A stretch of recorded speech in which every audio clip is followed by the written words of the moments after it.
আসসালামু আলাইকুম রহমতুল্লাহ। আমাদের খামারের ছাগলটি তৃতীয়বারের মতন বাচ্চা প্রসব করলো। তো আমাদের খামারে 2টি মেহমানের আগমন হয়েছে। আমাদের ছাগলের বাচ্চা প্রসব করার পর আমরা ছাগলের পায়ের খুরের সাদা অংশ কেটে দিলাম এবং ছাগলের ক্যালোরি ঘাটতি পূরণ করার জন্য তাকে কুসুম গরম পানিতে কিছুটা পরিমাণ চিনি মিশ্রণ করে দিলাম যেন তার ক্যালোরি ঘাটতি পূরণ হয়। ছাগলকে চিনি পানি খেতে দিয়ে এদিকে আমরা ছাগলের বাচ্চার নাভির 2 ইঞ্চি নিচে আমরা সুতা বেঁধে দিলাম যেন তার নাভিতে কোনো প্রকার ইনফেকশন না হয়। সুতা বেঁধে দেওয়ার পর আমরা ছাগলের শাল দুধ দহন করে নিলাম যেন বাচ্চাকে খুব দ্রুত দুধ খাওয়াতে পারি।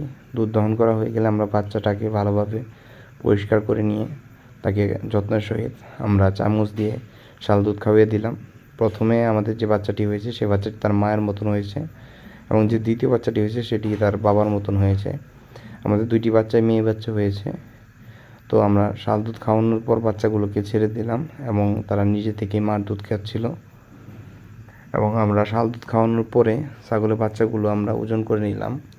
তো ছাগলের যে প্রথম বাচ্চাটি হয়েছে সেটি একটু দুর্বল এবং যে পরে বাচ্চাটি হয়েছে কালো বাচ্চা সেটি একটু সবল। কালো বাচ্চাটির ওজন এসেছে 2800 গ্রামের মতন এবং যে সাদা বাচ্চাটি হয়েছে সেটির ওজন এসেছে 2560 গ্রামের মতন।